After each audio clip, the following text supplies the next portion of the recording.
इसलिए मैंने इनको इंपॉर्टेंट क्वेश्चन बोला कि आप ये पढ़ो अपने नोट्स में से, 100% आपके सारे डाउट्स क्लियर हो जाएंगे। और बाकी अगर कोई डाउट्स रह जाता है तो बेटा हम है ना, आप हमसे डिस्कशन कर सकते हो। नीचे स्क्रीन नंबर पे हमारे नंबर चल रहे हैं, सॉरी स्क्रीन नंबर बोल रहा हूँ।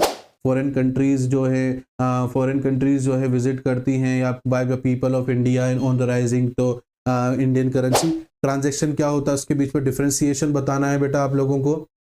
नेक्स्ट है explain the meaning of balance of payment deficit.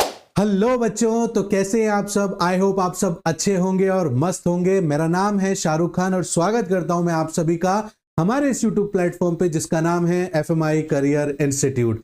तो जैसा कि बच्चों आप सभी को पता है, वन शॉट लेक्चर नंबर 1 में हमने मैक्रो इकोनॉमिक्स के कुछ चैप्टर्स के इंपॉर्टेंट क्वेश्चन देखे थे।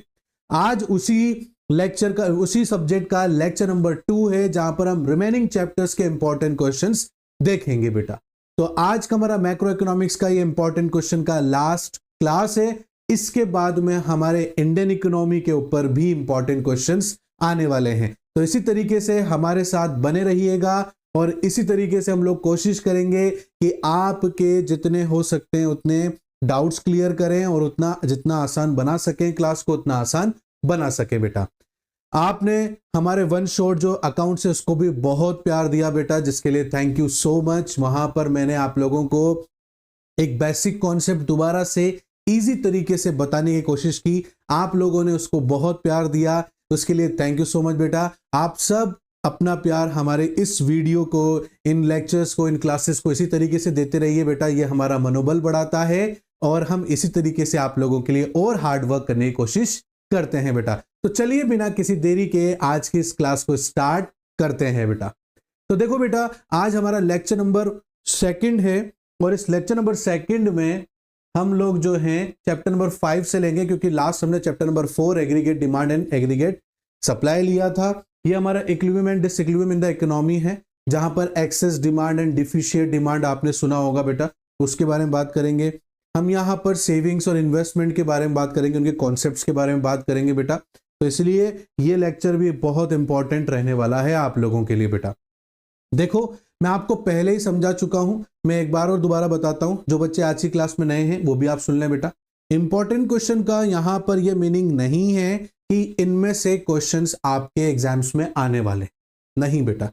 इंपॉर्टेंट क्वेश्चन का मतलब यह है कि जिन बच्चों ने अच्छे से तैयारी नहीं की है किसी कारणवश, उनके लिए ये इंपॉर्टेंट क्वेश्चन है कि सर अब एंड मौके पे हम लोग क्या करें, बड़े परेशान हो रहे हैं, किस तरीके से पढ़ाई करें। तो बेटा आप अपने इंडिविजुअल जो चैप्टर्स में यहाँ पर इंपॉर्टेंट क्वेश्चन दे रहा हूँ, इन क्वेश्चंस को अपने नोट्स में से देखिए और याद करने की कोशिश करिए, अपने कॉन्सेप्ट क्लियर करने की कोशिश करें। इन क्वेश्चंस के जरिए अगर आपने अपने नोट्स पढ़े तो आपके लगभग हर इंडिविजुअल जो चैप्टर्स हैं वो अच्छे से उनके डाउट्स क्लियर हो जाएंगे और आपके कॉन्सेप्ट भी अच्छे से क्लियर हो जाएंगे। इसीलिए मैंने इनको इंपॉर्टेंट क्वेश्चन का नाम दिया है कि भाई इन क्वेश्चंस को आप पढ़ो, अपने नोट्स में इनको देखो, उनके आंसर्स पढ़ो, उनके कॉन्सेप्ट को समझने की कोशिश करो, आपके नोट्स कंप्लीट हो जाएंगे। नोट्स कंप्लीट, कॉन्सेप्ट कंप्लीट, तो आपको काफी ज्यादा एग्जाम्स में मदद मिलेगी और दिमाग में ये कंफ्यूजन दूर होगा कि यार पढ़ें कैसे, क्या कहां से और कैसे स्टार्ट करें। इसीलिए बेटा ये इंपॉर्टेंट क्वेश्चन है। तो आइए बेटा equilibrium and disequilibrium in the economy के ऊपर इंपॉर्टेंट क्वेश्चन के ऊपर डिस्कशन करते हैं। पहला है बेटा, एक चीज मैं आपको पहले बता देता हूं, डिफरेंशिएशन किसी भी चीज का मैक्रो इकोनॉमिक्स में आ जाए, आप कोई बुक पढ़ रहे हो, कोई नोट्स पढ़ रहे हो बेटा, और आपको वहां पर किसी भी कॉन्सेप्ट्स के डिफरेंशिएशन नजर आते हैं तो नहीं छोड़ना है एक को भी। आपको छोटा सा छोटा लेवल लाइक सेविंग और इन्वेस्टमेंट के बीच में आ गया, आप बोलो अरे यार ये तो छोटा सा क्या, देखें इसको तो मैं लिख लूंगा या लिख लूंगी मेरे हिसाब से, तो ऐसा नहीं बेटा, आप पढ़ के जाओ, एक भी डिफरेंशिएशन मत छोड़ना। ये मैंने बात लेक्चर नंबर 1 में भी बोली थी, आज भी बोल रहा हूं, क्योंकि इससे 2 फायदे हैं। ये आएंगे, पहली चीज कोई ना कोई सा डिफरेंशिएशन 100% आएगा बेटा।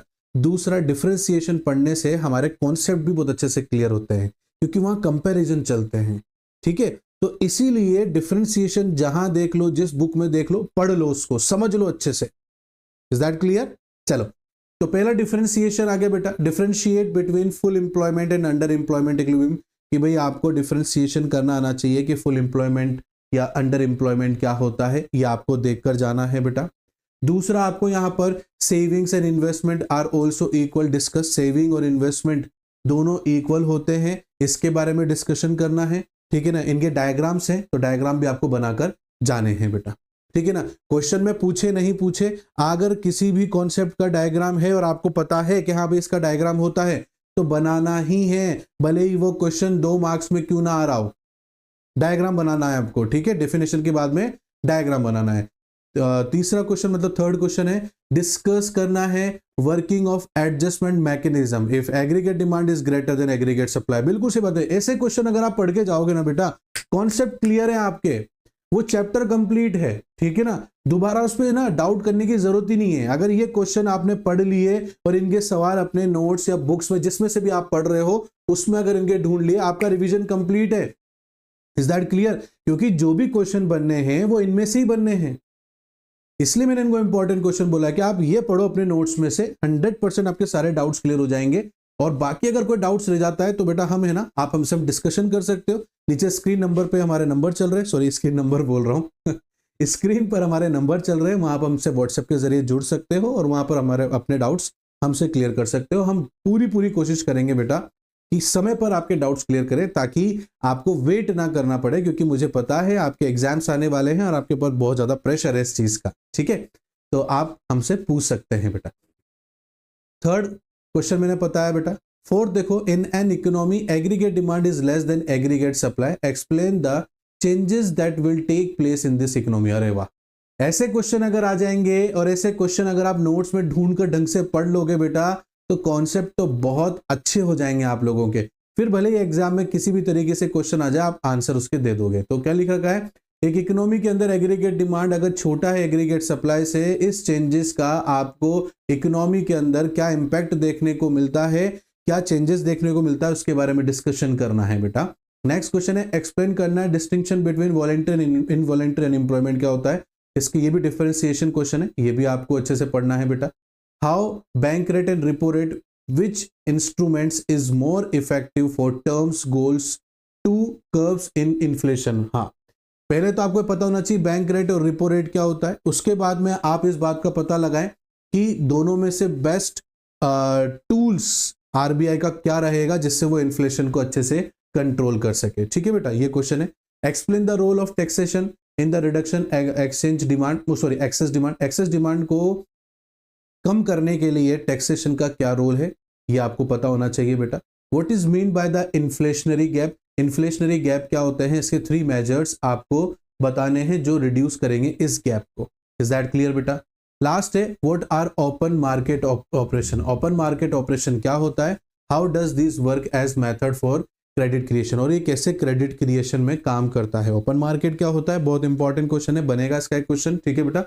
और किस तरीके से क्रेडिट क्रिएशन को ओपन मार्केट के थ्रू हम कंट्रोल कर सकते हैं, ये आपको पता होना चाहिए। ये पता कर लिया आपने और ये पूरे 9 के 9 क्वेश्चन आपने पढ़ लिया, आपका इक्विलिब्रियम और डिसइक्विलिब्रियम इन द इकोनॉमी ये क्लियर हो जाएगा, क्योंकि ये भी एग्रीगेट डिमांड का ही पार्ट है बेटा। Is that clear?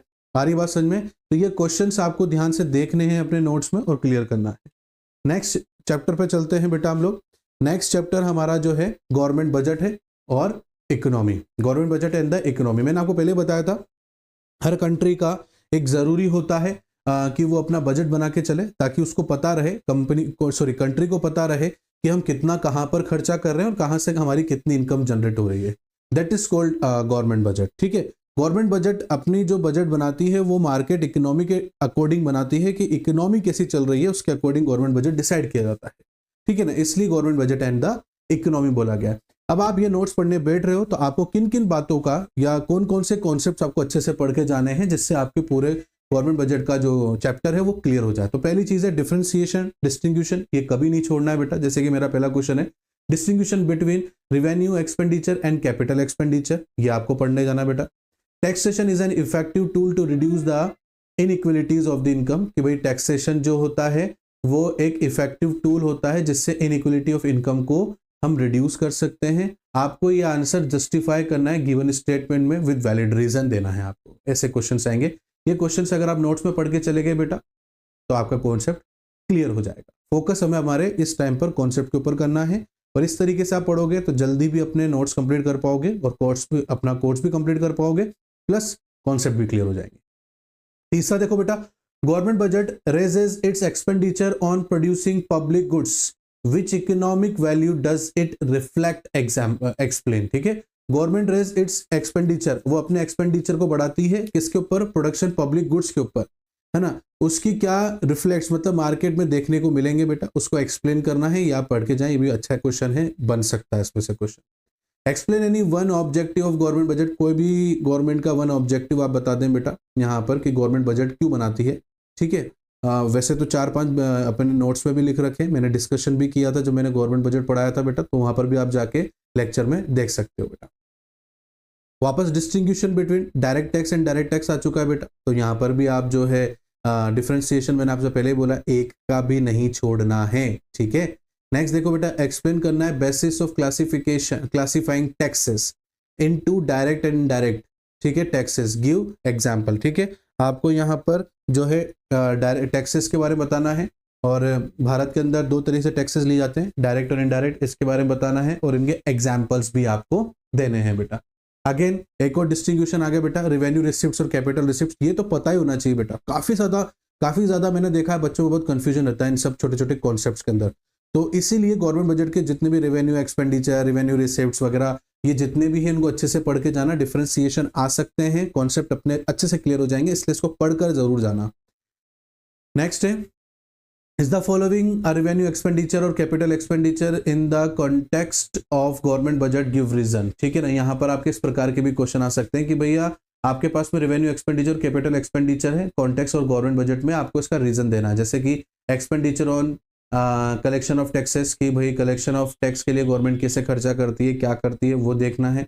Expenditure on purchasing computer, ये किसके अंदर आएगा बेटा, ये आपको देखना है, क्योंकि इसमें ना छोटे छोटे क्वेश्चंस बन जाते हैं कि भाई अब बताओ ये मैंने जो फॉलोइंग दे रखे हैं ये कौन है, ये रेवेन्यू एक्सपेंडिचर में आएगा कि कैपिटल एक्सपेंडिचर में आएगा, बताओ आप ये, और फिर इसको एक्सप्लेन करके समझाओ। अगर 3 मार्क्स से क्वेश्चन में आ गया या 4 मार्क्स से क्वेश्चन में आ गया, तो इसलिए ये पढ़कर जरूर जाना। एट द एंड लास्ट है बेटा, distinguish between fiscal deficit and primary deficit, कि भाई आपको ये बताना है फिस्कल डिफिशिएट और प्राइमरी डिफिशिएट क्या होता है। इज दैट क्लियर बेटा? तो इस तरीके से आपका गवर्नमेंट बजट भी कंप्लीट हो जाएगा।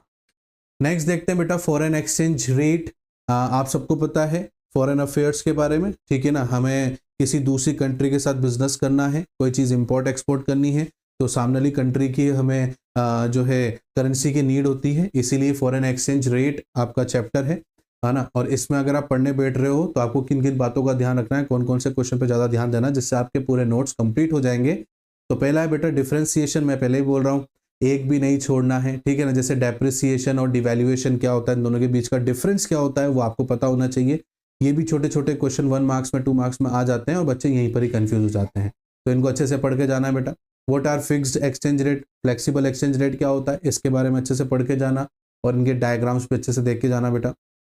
Visit to foreign country for sightseeings etcetera by the people of India is on the rising, what will be its likely impact on foreign exchange rate and how, तो इसके बारे में पूरा explain करना है कि फॉरेन कंट्रीज जो है विजिट करती हैं या bye the people of India on the rising, तो इंडियन करेंसी की डिमांड बढ़ रही है, जो भी हो रहा है ये ऐसी चीज़ें भी आपको देखकर जानी है बेटा, है ना। ये बहुत कॉन्सेप्चुअल क्वेश्चंस हैं और ये क्लियर कर लिए बेटा तो आपका फॉरेन एक्सचेंज भी क्लियर हो जाएगा। How does given incentives for exports influence foreign exchange rate, कि कैसे जो है एक्सपोर्ट इन्फ्लुएंस करता है फॉरेन एक्सचेंज रेट को, वो आपको समझाना है। डायग्राम अगर है इसके अंदर तो बिल्कुल डायग्राम बनाना है, और डायग्राम बनाना भी है, इसके अंदर है बिल्कुल डायग्राम।